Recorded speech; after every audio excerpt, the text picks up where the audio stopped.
बलवान 2 राइटर तनु, एंकर नितिन दहिया। कौन है एनएसए अजीत डोवाल? हेलो दोस्तों, मैं नितिन आपका स्वागत करता हूं बॉलीग्राड स्टूडियोज में। हमारे देश की तरफ से अगर कोई स्ट्राइक होती है या कोई हमला होता है तो उससे लोगों को बचाने के लिए जो नेगोशिएशन पीएम नरेंद्र मोदी जी करते हैं, उनमें उनका हर कदम पर साथ देने के लिए और भी कई लोग मजबूती से खड़े होते हैं और उनमें से एक है अजीत कुमार डोवाल। अजीत कुमार डोवाल भारत के प्रधानमंत्री के 5th और करंट नेशनल सिक्योरिटी एडवाइजर हैं। ये केरला केंद्र के एक Indian police service retired officer और एक former Indian intelligence and law enforcement officer हैं। 1945 में उत्तराखंड में जन्मे अजीत डोवाल कीर्ति चक्र मेरिटोरियस सर्विस मिलिट्री पर्सनल से एक वीरता पुरस्कार से सम्मानित होने वाले भारत के सबसे कम उम्र के पहले पुलिस अधिकारी थे। अजीत डोवाल को उनके रिस्क उठाने की कैपेबिलिटी और ब्रेवरी के लिए जाना जाता है, जो बहुत कम सीनियर ऑफिसर उठाते हैं। खुद की जिंदगी और करियर को आग में डालकर चलना भी एक बहुत कठिन बात है, लेकिन हमारे देश के कई आईपीएस अधिकारियों ने ऐसा किया है और कुछ की ड्यूटी के दौरान मृत्यु भी हो गई। हालांकि अजीत डोवाल एक जासूस के रूप में पाकिस्तान भी गए, लेकिन सबसे इंपॉर्टेंट बात यह है कि वो डिप्लोमेटिक इम्यूनिटी से कवर्ड नहीं थे। डिप्लोमेटिक इम्यूनिटी का मतलब होता है कि जैसे अगर कोई स्पाई जो डिप्लोमेटिक इम्यूनिटी के प्रोटेक्शन के अंदर है तो वो पकड़ा गया और उसका प्लान अगर पर्दाफाश हुआ तो भी उन्हें गिरफ्तार नहीं किया जा सकता और मुकदमा नहीं चलाया जा सकता। हालांकि जिन जासूसों के पास ये प्रोटेक्शन नहीं है, उनके पास ऐसी कोई सुरक्षा नहीं है। यदि वो पकड़े जाते हैं तो वो सबसे वर्स्ट पॉसिबल ट्रीटमेंट के भागीदार भी बन सकते हैं और पाकिस्तान जैसे देश में इसका मतलब मौत के घाट उतारना भी हो सकता है, जो एक गोली से मारने या बम से उड़ाने से कई गुना ज्यादा खतरनाक होता है। और अजीत डोवाल ने न केवल पाकिस्तान में जासूसी की, बल्कि एक आईएसआई ऑफिसर होने का नाटक करते हुए खालिस्तानी आतंकवादी संगठनों में इंफॉर्मेशन भी ली।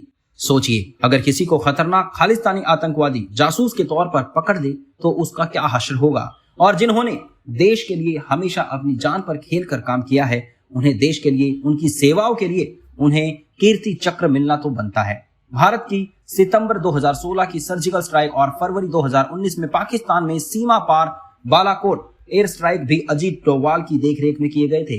उन्होंने डोकलाम गतिरोध को समाप्त करने की मदद की और नॉर्थ ईस्ट उग्रवाद से निपटने के लिए कदम उठाए। डोवाल ने 1968 में एक आईपीएस ऑफिसर के रूप में अपना पुलिस करियर शुरू किया और मिजोरम और पंजाब में उग्रवाद विरोधी अभियानों में पूरी तरह से शामिल रहे। इसके साथ साथ अजीत 1999 में कंधार में हाईजैक IC-814 से यात्रियों की रिहाई में लगे 3 नेगोशिएटर में से एक थे और उनकी रिहाई में भी उन्हें एक महत्वपूर्ण भूमिका निभाई थी। उन्होंने 1971 और 1999 के बीच इंडियन एयरलाइंस के विमान में कम से कम 15 हाईजैक्स को सफलतापूर्वक खत्म किया।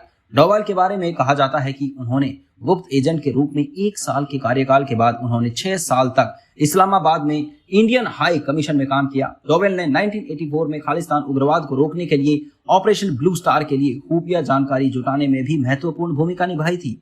डोवाल 1990 में कश्मीर गए और कट्टर उग्रवादियों और सैनिकों को आतंकवाद विरोधी बनाने के लिए राजी किया, जिससे जम्मू कश्मीर चुनाव का रास्ता साफ हो गया। डोवाल ने अपने करियर का एक बड़ा हिस्सा इंटेलिजेंस ब्यूरो के साथ एक्टिव फील्ड इंटेलिजेंस ऑफिसर के रूप में बिताया। ढेर सारे प्रसिद्ध पुरस्कारों, सम्मानों और रिकॉर्डों के साथ डोवाल ने उग्रवाद और आतंकवाद के खिलाफ सख्त रुख अपनाने की रेपुटेशन बनाई। 2009 में उनकी रिटायरमेंट के बाद डोवाल विवेकानंद इंटरनेशनल फाउंडेशन के फाउंडर डायरेक्टर बने। 2014 में डोवाल ने 46 भारतीय नर्सों की रिहाई सुनिश्चित की, जो इराक के एक टिकरिट अस्पताल में फंसी हुई थी। वो एक टॉप सीक्रेट मिशन पर गए और 25 जून 2014 को इराक के लिए उनकी उड़ान भरी ताकि इराक सरकार के साथ हाई लेवल कनेक्शन बन सके। फिर 5 जुलाई 2014 को नर्सों को भारत वापस लाया गया। 2019 में डोवाल को और 5 वर्षों के लिए नेशनल सिक्योरिटी एडवाइजर के रूप में फिर से नियुक्त किया गया और नरेंद्र मोदी के नेतृत्व नेशनल डेमोक्रेटिक अलायंस सरकार के दूसरे कार्यकाल में कैबिनेट रैंक दिया गया। एक आईपीएस पुलिस ऑफिसर से शुरुआत, फिर स्पाई और अब एनएसए। अजीत डोवाल की जर्नी को हमारा सलाम है और ये जर्नी देश का बच्चा बच्चा जाने, इसके लिए इंडियन सिनेमा को कदम उठाना चाहिए। वीडियो पसंद आई हो तो लाइक, शेयर और कमेंट जरूर करें। धन्यवाद।